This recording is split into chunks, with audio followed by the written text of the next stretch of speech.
Everton have just beaten Tottenham by 3-2, but the scoreline is rather misleading, and actually Everton were dominant for large parts of the game, and that's what we're going to be focusing on in this video. We're going to be taking a look at how Everton managed to carve Tottenham apart on several occasions, and how they exploited a big mistake from Big Ange.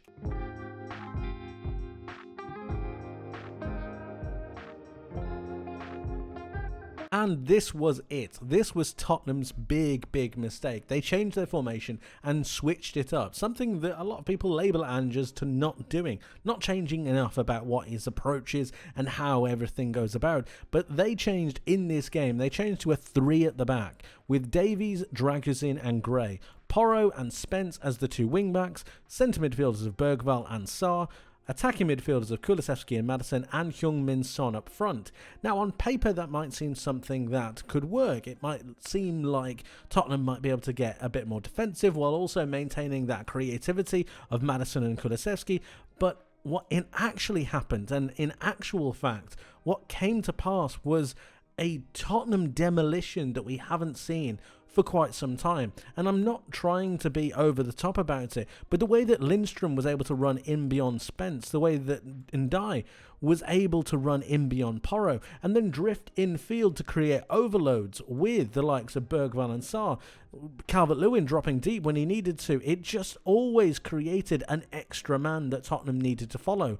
Archie Gray was seemingly overwhelmed by the amount that he needed to cover, in both being aggressive to certain situations, going into midfield, while also covering for Dragusin, who decided to make movements himself.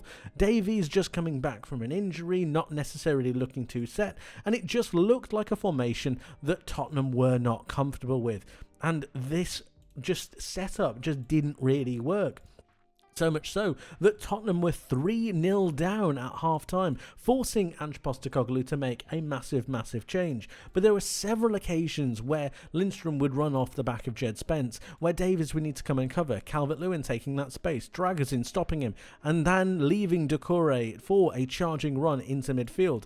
Or you might have another situation where Archie Gray goes into midfield to stop and die because of Pedro Porro not knowing whether to go to Milinkovic or not, Spence not knowing whether to go to O'Brien or not, Ewan Mangala beating Maddison, Gay beating Kulusevski. It was all just a little bit of a mess, and it was a mess that Everton capitalised on pretty sensationally. It was a fantastic display by them, albeit they got a little bit nervous later down the line, but the way they were able to overload the centre of midfield while also having runs off the back of a number of defenders meant that oftentimes they would have a number of different situations that were in their favour, and to be honest with you, if it wasn't for Kinski, it could have been a whole lot worse.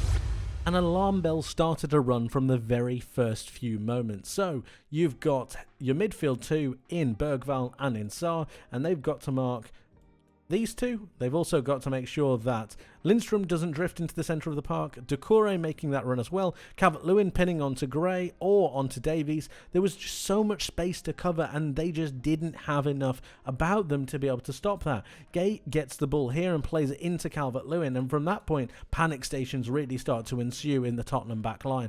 Look at the line they're trying to hold, it's not too bad on the line of the penalty area, but then once it goes into Calvert-Lewin, you've got major problems, because Gray needs to try and cover, you've got panic stations with Ben Davies, Dragusin comes in to come and contest, but he's not too sure about what's around him, and it just creates a load of different problems. But Calvert-Lewin does a sensational job of just moving right, then moving left, and then back right again. It's so well done.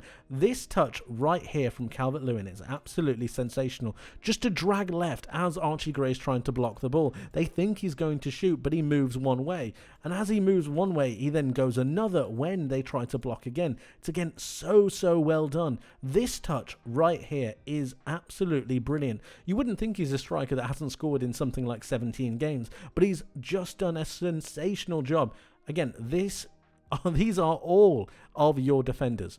This is your back 3 right here. You could throw a towel over all of them. It's incredible. And then what's even more impressive is when Calvert-Lewin gets an opportunity, when he gets the chance to strike, he shapes as if he's going to be going towards that far post, but in fact he drags it back and cuts across to then go towards Kinski's right, Calvert-Lewin's left, and it just offsets the goalkeeper perfectly. It's a brilliant finish that takes Everton 1-0 up, but the systematic problems within this 3-4-3 that Tottenham were trying to play were apparent for everyone to see.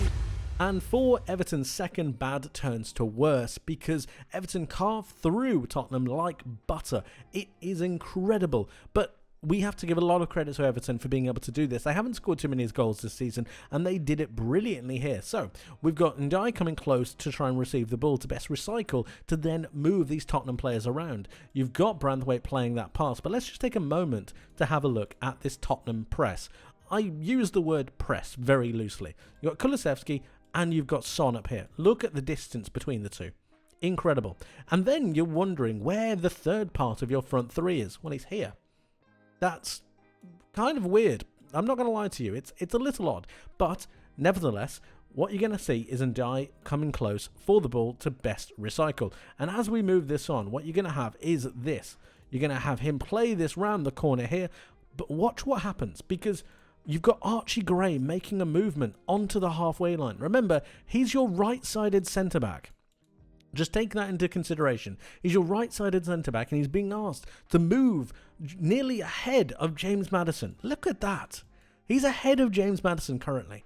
Now, there's something not right about that, and this tells me that Ange Postecoglou has not worked for long enough with these players to be able to make them understand what to do. It's the right thing to be aggressive, yes, but his positioning needs to be higher.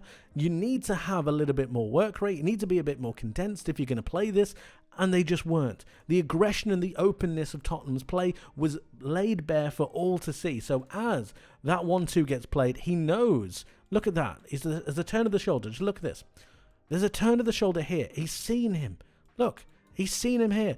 And as that happens, he's going to then spin.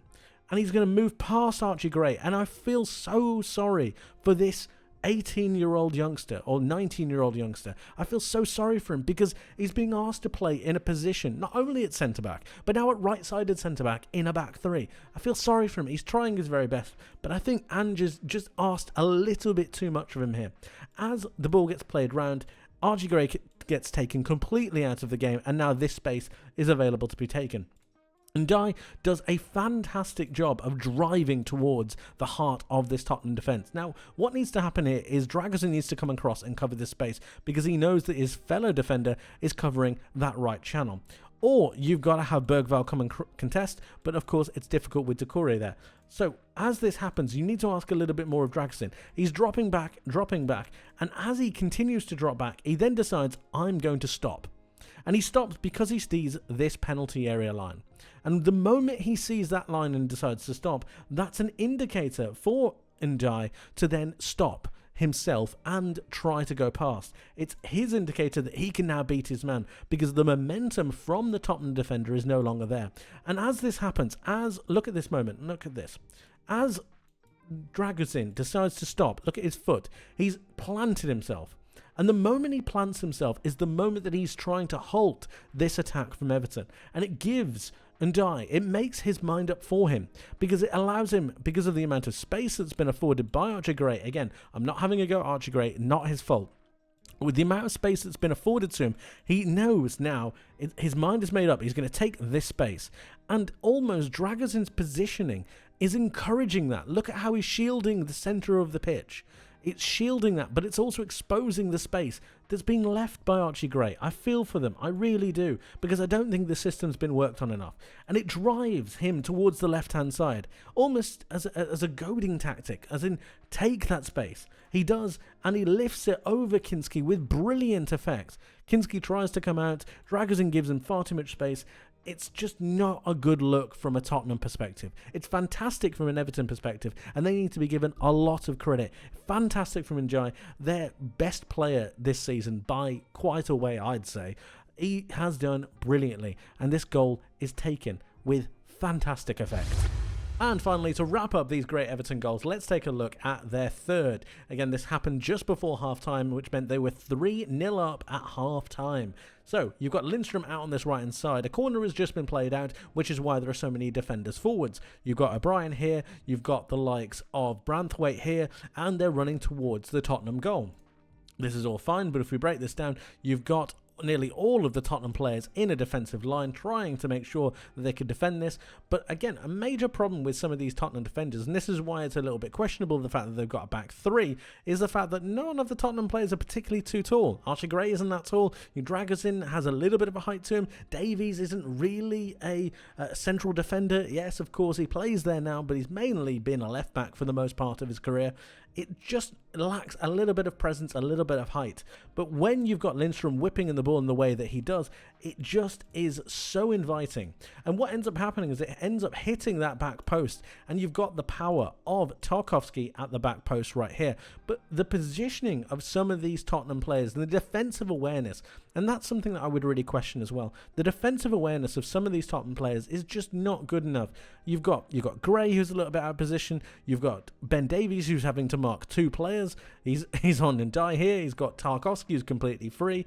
And you've got some players that are just not necessarily as switched on as others would probably expect them to be. Tarkowski realizes that there's so much space. He gets to the back post, and this is fantastic. This moment right here is absolutely brilliant because Tarkowski heads it back across goal. It's so well done. He could very easily have tried to go for goal here. A lot of players would have tried to do this, but he tries to go back across goal, and it's that moment, that push back across goal, that causes yet another issue. I think it deflects off Dragusin and goes back off Gray, and it goes in as an own goal. It's really unfortunate, but again, it's good height, good presence, good power and presence from these Everton players, and they get another award. It's really well done by them. If Archie Gray wouldn't have been there, O'Brien probably would have tapped it in, and it just really sums up Tottenham at the minute. Lack of defensive awareness, not necessarily enough going forwards at the minute, and just a general miscommunication, a lack of ideas. I know they've got a load of players missing, but some of the decisions that are being made are just really questionable. But from an Everton point of view, they carved open Tottenham on a number of occasions, and they did a brilliant job of doing so. And if it wasn't for Kinski, their goalkeeper, it could have been so much more. It could have been so much worse. I really feel for Archie Gray because I think he's been really unfairly treated here. I think he's been asked a little bit too much. He's proven he can handle a lot, and he's going to be a top player. But this one was just a step too far for me. Everton thoroughly deserved the victory, and like I said, it could have been a whole lot more. But a big mistake by Ange was exploited here to pretty big effect. But of course, guys, let me know what you think in the comment section below. What did you make of this game? What do you make of Everton, and what do you make of Tottenham? Let me know. I would love to hear from you. Thank you ever so much for watching. I hope you enjoyed. I hope you learned something new, and I hope to see you in the next one. But until then, my friends, take care.